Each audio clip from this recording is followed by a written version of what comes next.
meskipun tidak ada dosennya, tapi tetap perkuliahan pada sore hari ini akan tetap berjalan seperti biasanya. Nah, seperti pepatah mengatakan, tak kenal maka kata sayang, tapi menurut saya itu tidak, karena pada hakikatnya kata sayang hanya sebuah apa sih? Ya, sebuah kiasan, dan hanya sebagai segala sesuatu yang tidak mempunyai khasiat. Oleh karena itu, perkenalkan, nama saya Sianti dari kelompok 4. Kemudian ada rekan saya.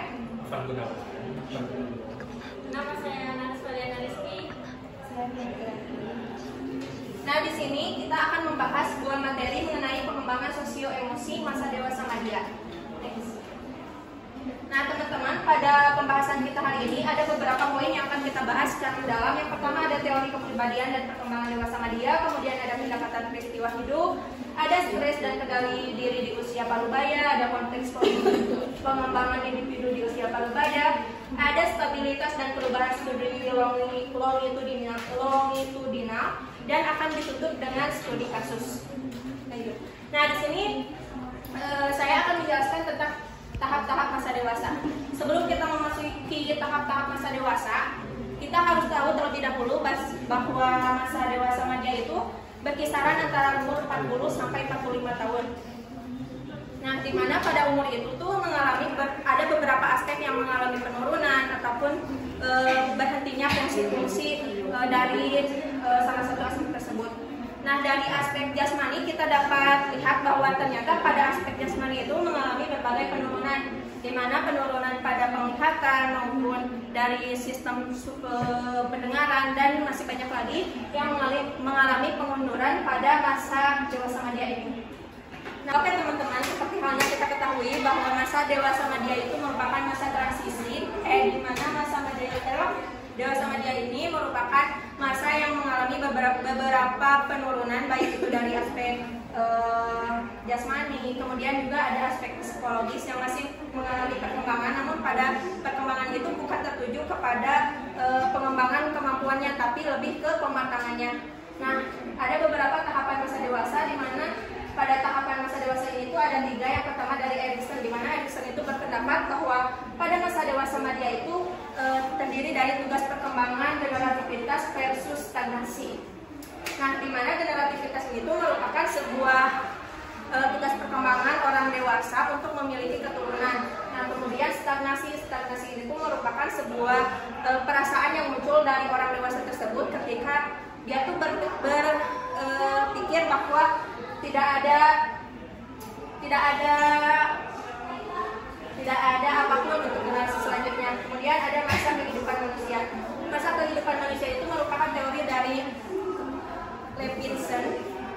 Levinson, di mana pada masa kehidupan ini tuh masa dewasa madya itu mengalami transisi, di mana transisi itu berkisaran antara 5 tahun, mulai dari umur 40 sampai 45 tahun. Nah, pada jangka waktu 5 tahun itu merupakan waktu yang sangat memiliki gejolak maupun permasalahan, dan Levinson juga berpendapat bahwa masa dewasa madya itu merupakan masa yang krisis, di mana masa dewasa madya itu kita sebagai orang dewasa atau orang parubaya itu harus mengerti tentang masa dewasa awal dan masa dewasa akhir. Nah, yang ketiga ada variasi individual. Pada teori ini tuh lebih mengembangkan terkait berbagai variasi dari individu tersebut, di mana pada variasi individual ini banyak orang dewasa yang harus mampu menginterpretasikan, membentuk dan mengubah dan memberi makna kehidupannya itu akan seperti apa. Next. Nah, kemudian ada pendekatan peristiwa hidup atau life event approach, di mana pendekatan peristiwa hidup atau life event approach kontemporer ini tuh menekankan bahwa setiap pengaruh peristiwa hidup itu berpengaruh juga terhadap perkembangan individual. Jadi tidak hanya tergantung pada peristiwa hidup itu sendiri, namun juga tergantung pada faktor-faktor seperti mediator itu masuknya ke dalam kesehatan, fisik, dukungan keluarga. Kemudian juga ada adaptasi individu terhadap peristiwa hidup seperti penilaian mengenai ancaman, strategi penanggulangan masalah. Nah, sebagai contohnya, ada individu yang hidup dalam keadaan buruk, kemudian memiliki sedikit dukungan dari keluarganya, maka peristiwa kehidupannya itu cenderung mengalami stres. Jadi seperti itu. Mungkin cukup sekian pemaparan materi dari saya. Selanjutnya akan dipaparkan oleh Vina.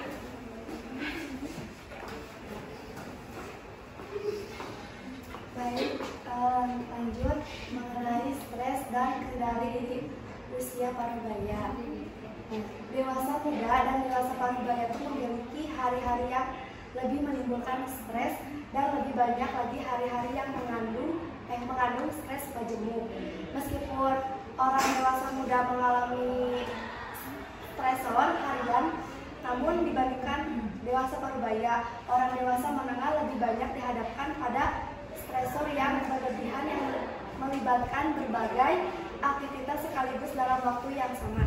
Jadi bahwa dewasa muda dan dewasa parubaya itu sama-sama memiliki hari-hari yang menimbulkan stres. Namun dewasa muda itu cenderung mengalami stres harian seperti tekanan pekerjaan, masalah keuangan, atau konflik antar pribadi.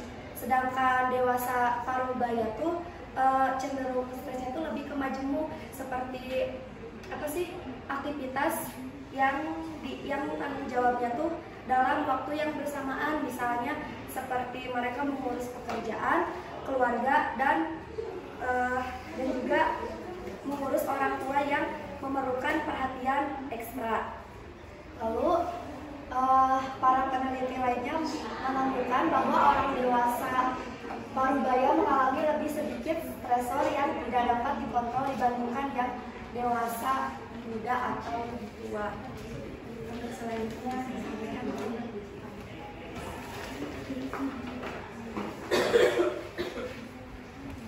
di sini ada konteks perkembangan di usia parubaya. Yang pertama ada konteks historis, kedua ada konteks gender, dan ketiga ada konteks budaya. Pertama konteks historis. Efek cohort adalah fenomena di mana kelompok orang yang lahir efek cohort adalah fenomena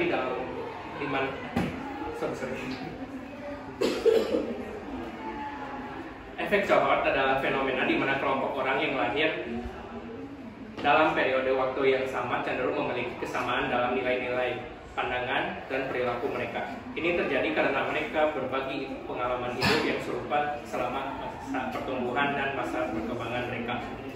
Misalnya, orang yang lahir dalam satu generasi mungkin memiliki pandangan yang berbeda dari generasi sebelumnya atau sesudahnya karena mereka mengalami peristiwa dan perubahan sosial yang sama. Contoh yang pertama, paham dan mampu menjalankan smartphone di usia 20 tahun itu dianggap maju.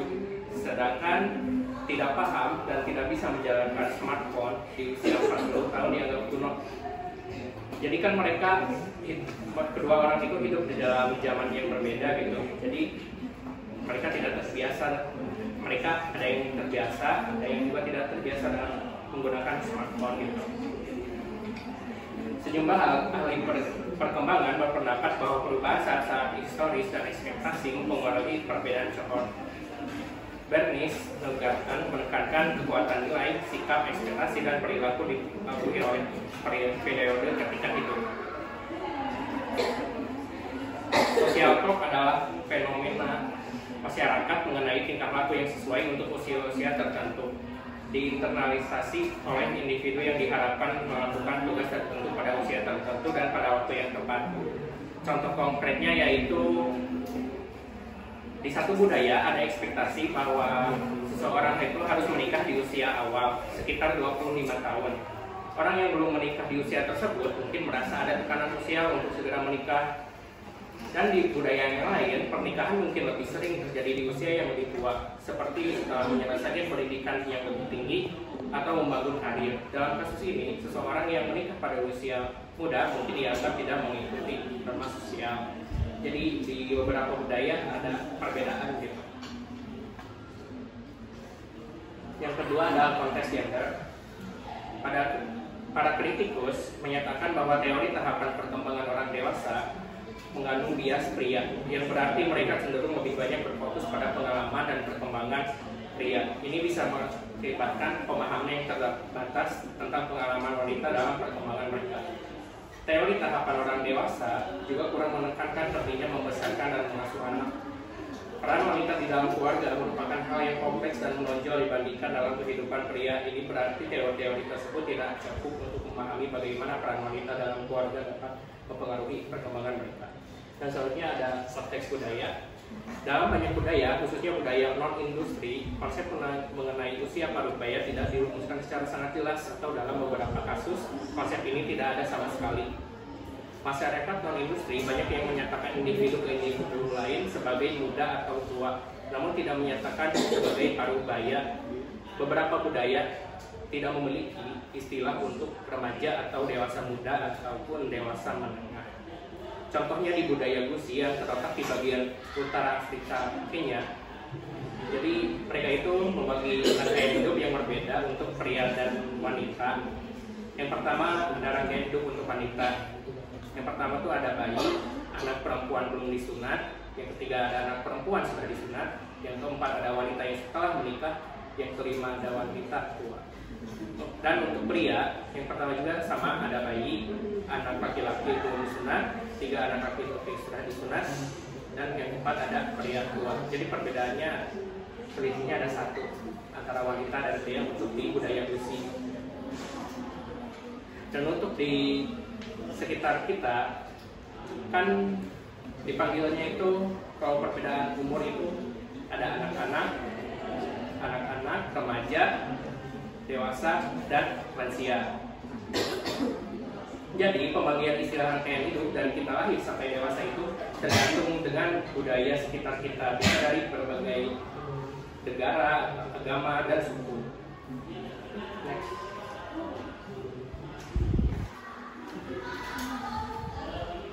Selanjutnya ada stabilitas dan perubahan longitudinal. Yang pertama ada pada studi Baltimore Costa dan McBride, yaitu studi ini mengenai perkembangan kepribadian orang dewasa yang terus dilakukan oleh Paul Costa dan Robert McRae. Mereka memfokuskan pada apa yang disebut sebagai 5 faktor kepribadian yang terdiri dari keterbukaan terhadap pengalaman, sikap-sikap berhati-hati, keramahan, extraversion, dan neuroticisme. Faktor-faktor tersebut merupakan dimensi penting dalam kepribadian. Dengan menggunakan tes 5 faktor kepribadian, mereka mempelajari hampir 1000 pria dan wanita berpendidikan berusia 20 sampai 96 tahun dan menilai individu itu selama bertahun-tahun. Hasil pertama yaitu ada extraversion. Extraversion itu diambil dari teori Big Five yang sekarang lebih dikenal dengan istilah kepribadian extrovert, yang bersifat kompleks sehingga dipilih-pilih lagi ke dalam dominasi sosial dan vitalitas sosial. Dominasi sosial meningkat dari remaja hingga dewasa menengah, vitalitas sosial meningkat di masa remaja dan kemudian menurun di masa dewasa awal. Keramahan dan sikap berhati-hati meningkat di masa dewasa awal dan menengah. Neuroticism menurun di masa dewasa awal. Keterbukaan terhadap pengalaman meningkat di masa remaja dan dewasa awal dan menurun di masa dewasa akhir. Secara umum, sifat kepribadian paling banyak berubah selama masa dewasa awal untuk studi Baltimore, Costa, dan McRae. Yang kedua ada studi longitudinal Berkeley. Studi ini melibatkan lebih dari 500 anak dan orang tuanya. Ini awalnya dilakukan. Studi ini melibatkan lebih dari 500 anak dan orang tuanya. Ini awalnya dilakukan di akhir tahun 1920-an dan awal 1930-an. Hasil yang diperoleh dari studi ini antara remaja awal hingga sebagian individu di usia parubaya tidak mendukung apapun atau membantah perdebatan mengenai apakah kepribadian bersifat stabil atau berubah. Meskipun demikian, Terdapat beberapa karakteristik yang lebih stabil dibandingkan karakteristik lainnya. Karakteristik yang paling stabil adalah karakteristik yang menyangkut sejauh mana individu memiliki orientasi intelektual, memiliki keyakinan diri, dan terbuka pada pengalaman baru. Karakteristik yang paling banyak berubah adalah karakteristik yang menyangkut sejauh mana individu memiliki sifat mengasuh atau memusuhi, dan apakah mereka memiliki kendali diri atau tidak. John Clausen 1993, salah seorang peneliti dari studi longitudinal Berkeley, menegaskan bahwa selama ini para ahli terlalu banyak memberikan perhatian pada diskontinuitas yang terdapat pada semua spesies manusia. Sebagai gantinya, ia berpendapat bahwa beberapa orang mengalami krisis secara berulang dan perubahan yang cukup besar sepanjang hidupnya, dan sementara beberapa orang lainnya memiliki kehidupan yang lebih stabil, memiliki kontinuitas, dan tidak banyak mengalami perubahan. Dan ketiga ada studi Helson Bill College, yaitu penyelidikan longitudinal mengenai perkembangan kepribadian orang dewasa yang dilakukan oleh Ravenna Helson dan rekan-rekannya pada tahun 1997 dan 1984. Awalnya mereka mempelajari 132 mahasiswi senior di Mills College di California pada akhir 1950-an. Kemudian mereka mempelajari orang-orang tersebut ketika berusia 30-an, 40-an, dan 50-an. Hasil penelitiannya pun menunjukkan bahwa pandangan perempuan terhadap karir mereka berubah seiring bertambahnya usia dan pengalaman hidup. Pada usia awal dewasa, banyak perempuan fokus pada pencapaian karir dan merasa terbatas dalam membangun keluarga. Namun seiring bertambahnya usia dan pengalaman, mereka juga mulai memberikan lebih banyak penekanan pada aspek-aspek kehidupan pribadi, termasuk membangun keluarga dan menjalin hubungan. Dalam studi Mills College ini, beberapa wanita itu beralih menjadi pilar masyarakat di awal 40-an hingga awal 50-an. Materi selanjutnya akan dijelaskan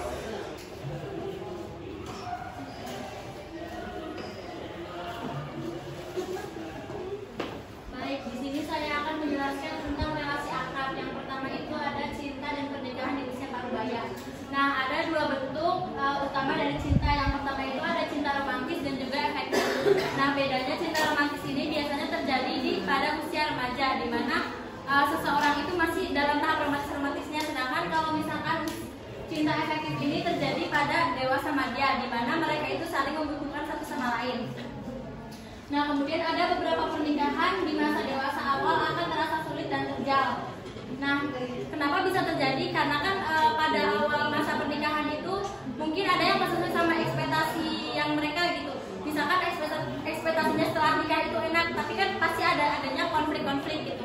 Nah, tetapi akan berubah menjadi lebih biasa di masa dewasa menengah. Biasanya pada dewasa menengah ini udah sering gitulah menghadapi konflik, jadi tahu gitu gimana cara mengatasinya gitu.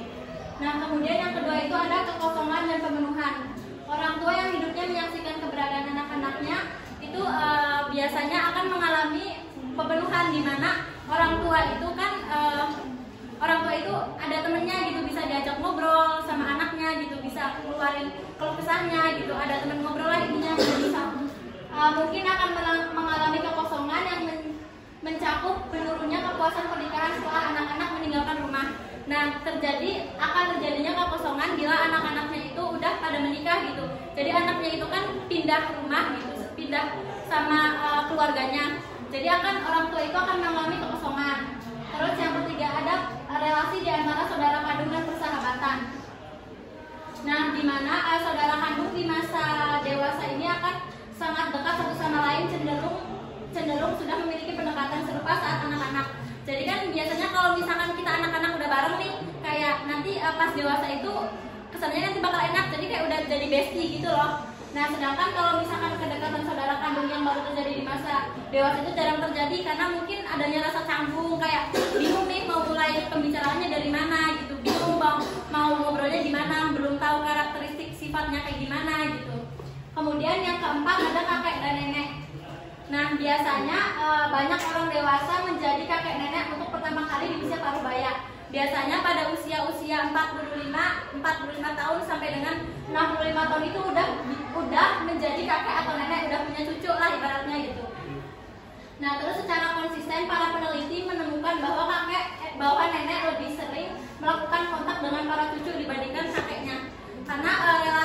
Karena kecenderungan wanita untuk mendefinisikan peran nenek itu disebabkan oleh tanggung jawab untuk membina ikatan dengan anggota keluarganya gitu.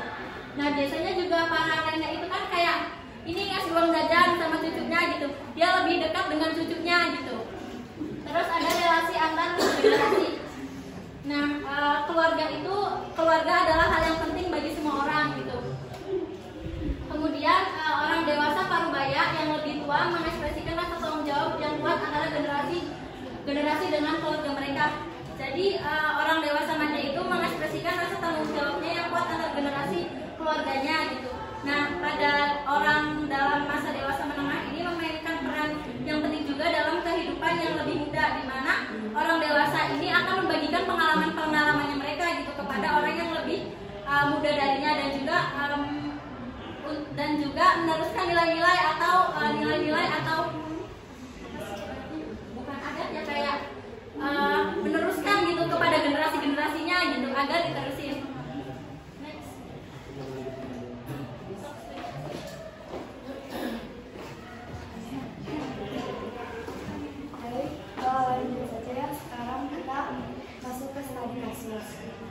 Sebuah kasus yang memilukan terjadi ketika seorang pria berusia 40 tahun yang kita sebut GS mengalami emosi yang meledak karena cintanya ditolak oleh seorang remaja perempuan berusia 16 tahun. GS pun mengakui bahwa dia sangat mencintai gadis remaja berusia 16 tahun tersebut.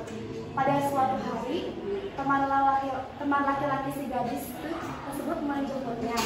Dan tindakan itu semakin membuat GS marah.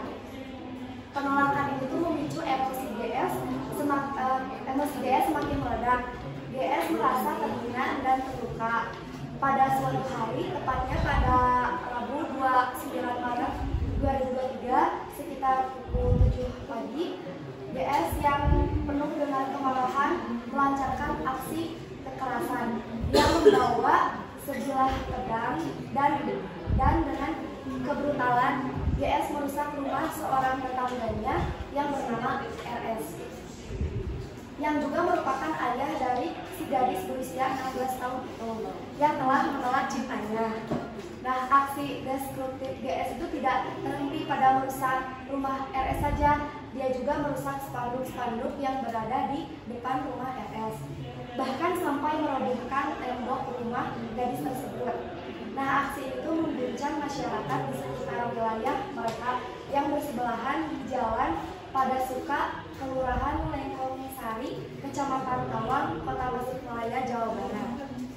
Teman-teman, ada yang ingin ditanyakan? Jika tidak ada, mungkin kita akan lanjut ke sesi debat aja. Kalau misalkan ada yang ingin ditanyain, boleh di kolom komentar YouTube. Debatnya ini ya. Bolehkah masa dewasa pria mengalami cinta beda usia? Kita akan membagi dua tim, ada tim pro dan tim kontra. Silakan untuk debat duduknya diatur. Tim pro sebelah sini, tim kontra sebelah situ. Mulai dari sekarang. Untuk diskusi kami memberikan waktu 3 menit dimulai dari sekarang. Diskusi. Tapi promosinya bacain lagi dong. Ya, promosinya itu apakah boleh? Boleh pada saya sama dia mengalami cinta beda usia. Persilakan untuk tim pro untuk memaparkan terlebih dahulu pendapatnya. Waktu 3 menit dimulai dari sekarang. Baik, di sini kami selaku tim pro yang setuju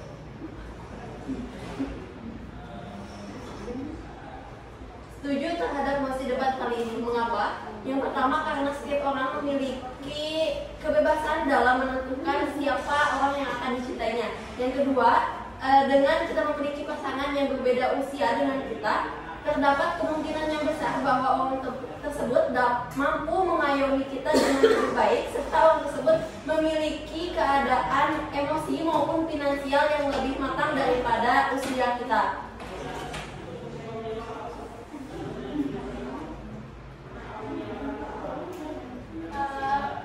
Saya menjadi salah satu tim pro terhadap mus ini karena cinta itu sebenarnya tidak memandang usia, apalagi kalau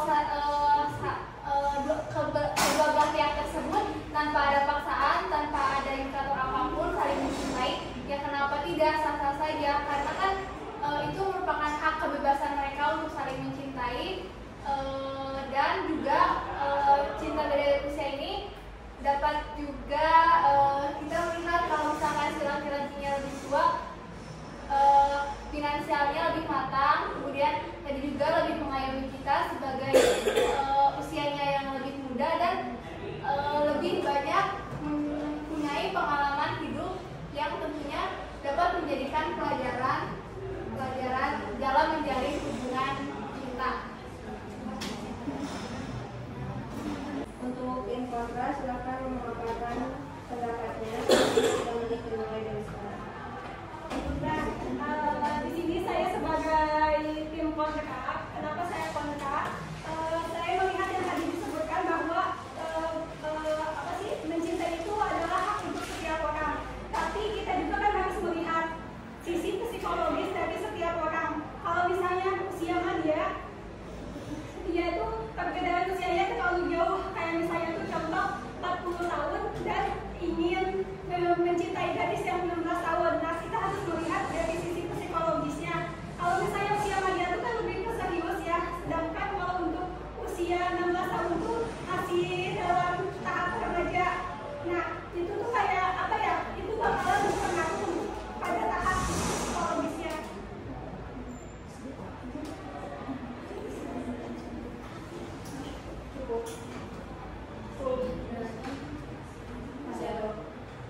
Saya dari tim kontra tidak setuju karena respon sosial gitu. Maksudnya di sini itu masyarakat mungkin tidak selalu mendukung hubungan dengan perbedaan usia, dan hal ini bisa menimbulkan perbedaan sosial dan perasaan.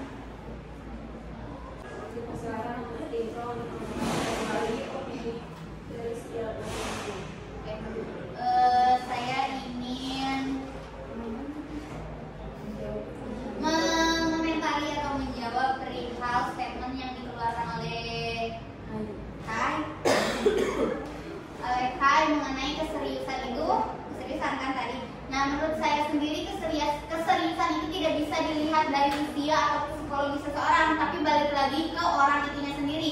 Mau itu usia muda, mau itu usia tua, tapi kalau misalkan dalam dirinya udah tertanam keseriusan, ya itu pasti serius gitu dijalaninya. Tapi kalau misalkan emang ditanaminya main-main, ya pasti main-main gitu. Terus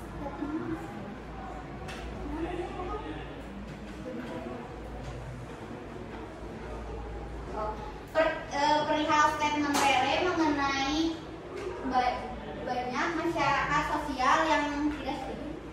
Banyak masyarakat sosial yang tidak mendukung. Menurut saya itu tergantung lingkungannya sendiri gitu. Maksudnya ini yang menjalankan kehidupan, yang menjalankan kisah cintanya itu kan kita. Maksudnya nah, kebahagiaan itu nggak diukur oleh orang lain gitu. Kebahagiaan itu diukur oleh diri sendiri. Kalau itu bisa membuat kita bahagia, ya kenapa enggak? Jadi gak usah mikirin statement orang lain.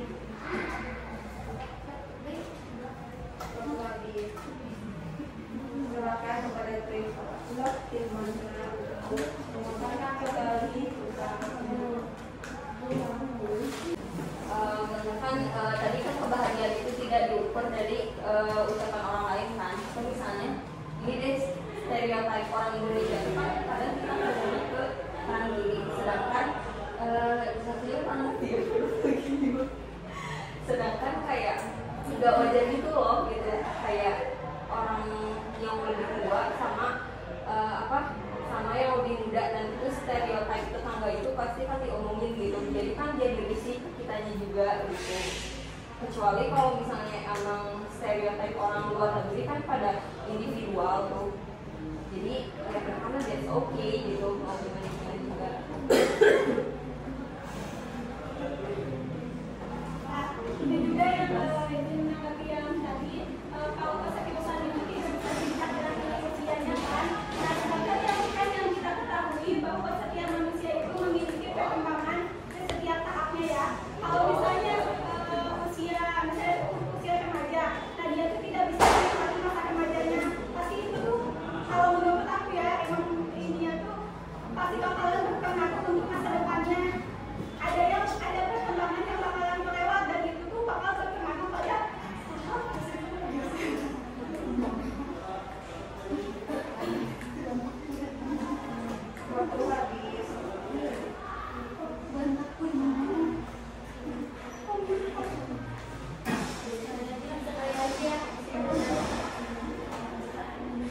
22 menit 3 menit kembali untuk memaparkan opini dari Tito. Izin menanggapi dari pernyataan dulu ya, yang kebanyakan orang Indonesia itu nggak setuju dengan pasangan yang beda usia. Indonesia juga kan mayoritas tuh orang Islam ya, kebanyakan Islam kan. Kita lihatnya dari dari Nabi Muhammad aja lah. Nabi Muhammad kan beda sama istrinya Siti Khadijah itu kan umurnya tuh hampir beda 15 tahun kan ya.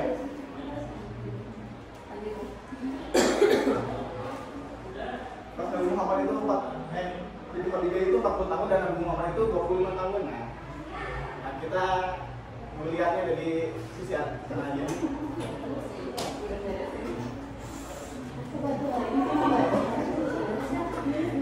Izin menambahkan ya teman-teman, berita yang ditanyakan tadi. Nah, menurut saya bahwa pandangan seseorang dalam lingkungan kehidupan kita itu memang pastinya ada, tetapi hal tersebut tidak akan terus melekat sepanjang kita hidup.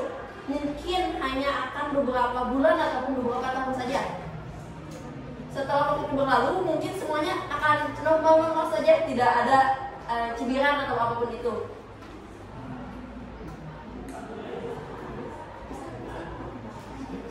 Waktu habis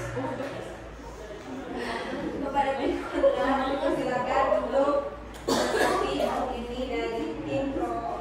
Waktu 3 menit dimulai dari sekarang. Kan tadi nih kata Rehan nih, Nabi Muhammad kan kesenjangan umurnya tuh beda banget ya.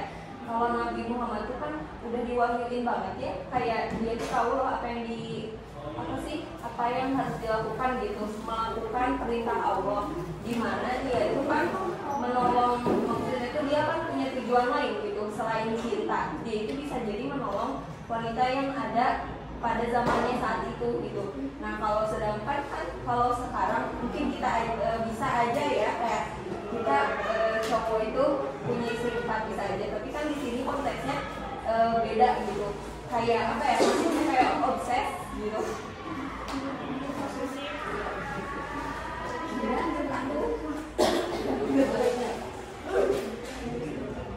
Oke teman-teman, jadi perdebatan pada hari ini cukup sudah. Terima kasih kepada tim pro dan tim kontra yang telah mengetahui. Sekalian juga kita tutup presentasi pada hari ini. Kita tutup dengan ucapan hamdalah bersama-sama.